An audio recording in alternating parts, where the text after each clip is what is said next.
Following Sidney Powell's exile from the island of misfit lawyers, she is now vowing to continue her assorted voter fraud lawsuits on her own. In a statement released on Monday, Powell said that while she was no longer affiliated with the president's legal team, meaning at once she had been, or hey, maybe she is kind of making it up. Maybe she literally thought because she was standing next to Giuliani that she was part of the legal team. I mean, she's making up weird conspiracies. Why not make up other things? Why not make up everything? Why not? But she said that even though she's no longer affiliated with the team, she would continue trying to expose the alleged massive international communist conspiracy to install Joe Biden at the White House. This is bonkers. Quote, "My intent has always been to expose the fraud and let the chips fall where they may, whether it be on Republicans or Democrats," she claimed, which, of course, obviously, she's going to go after Democrats. And any Republican who does not fall in line with the whole voter fraud is somehow happening, even though I can't prove it at all. Quote, "The evidence I'm compiling is overwhelming that this software tool was used to shift millions of votes from President Trump and other Republican candidates to Biden and other Democrat candidates. We are proceeding to prepare our lawsuit and file the plan this week. It will be epic. It will be, it will be epic. Oh, you were right about that. The meltdown is going to be absolutely epic when you get your ass tossed out of court. This is going to be great. This is going to be fantastic." She says more. She says, "We will not allow this great republic to be stolen by communists from without and within, and our votes altered and manipulated by foreign actors in Hong Kong, Iran, Venezuela, and Serbia." Wait, Serbia? What? Serbia? The fuck? Okay, look, maybe she was just like looking at a globe and she's like, okay, what other country can I put in here? Serbia. Here we go. We'll just go with that one. I mean, that's crazy. But what's crazier is thinking that Biden is part of a communist plot. Why don't you ask some actual communists what they think about Joe Biden? Or, hell, ask a socialist, ask a social democrat what they think about Joe Biden. You might be surprised. Or not. He's Republican-like, basically. He's a very conservative Democrat. Look, only shit libs and insane conservatives think he's got any sort of real lefty inclinations when it comes to at least economics. He does not.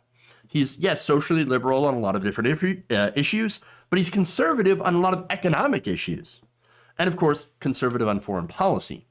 We haven't really had any sort of lefty foreign policy, at least in my lifetime.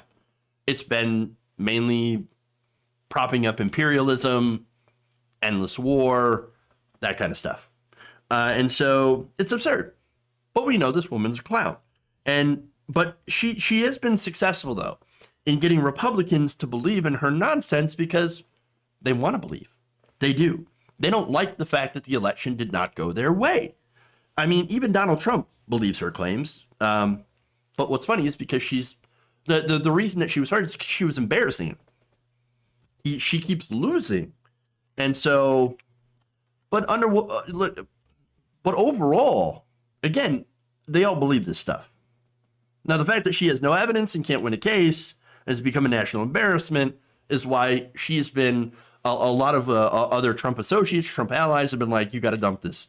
You got to dump her. Like, she's toxic. The Kraken became a clownfish, basically.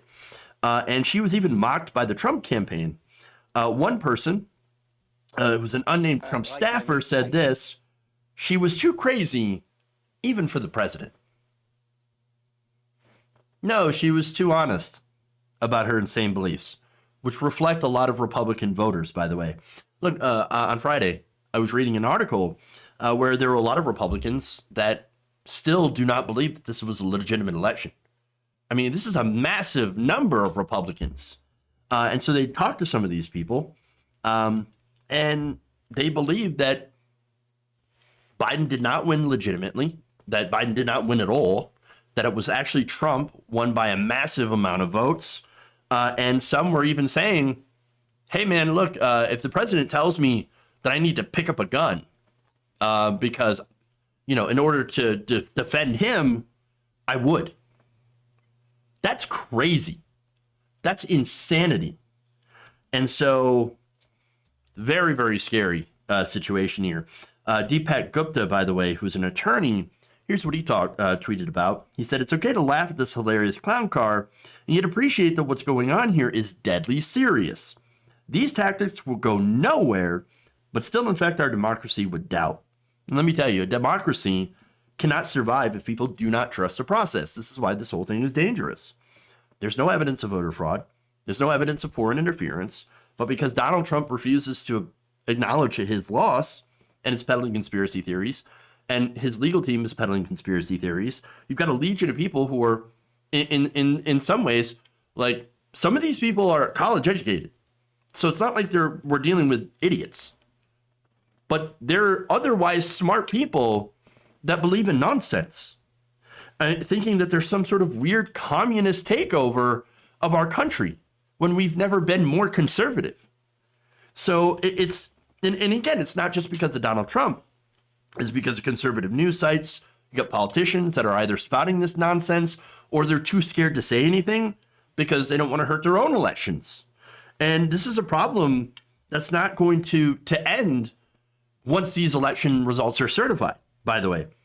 They're going to continue to go on. These people will continue to believe that all of our elections where they don't win are illegitimate, and that there's massive voter fraud involving Serbia, of all places.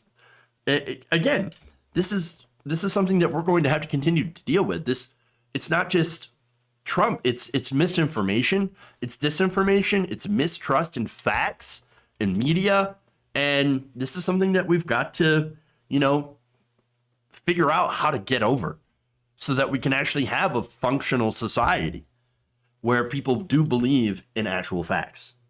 And so it's really scary to know that there are people right now who have so much power in this country are reflecting insane conspiracies. And that has gotten into our mainstream discourse. If you enjoyed this video, please give us a like and share with your friends. You can subscribe and help out the channel by becoming a patron. It's patreon.com/Jeff Waldorf, or you can become a channel member as well by hitting the join button below.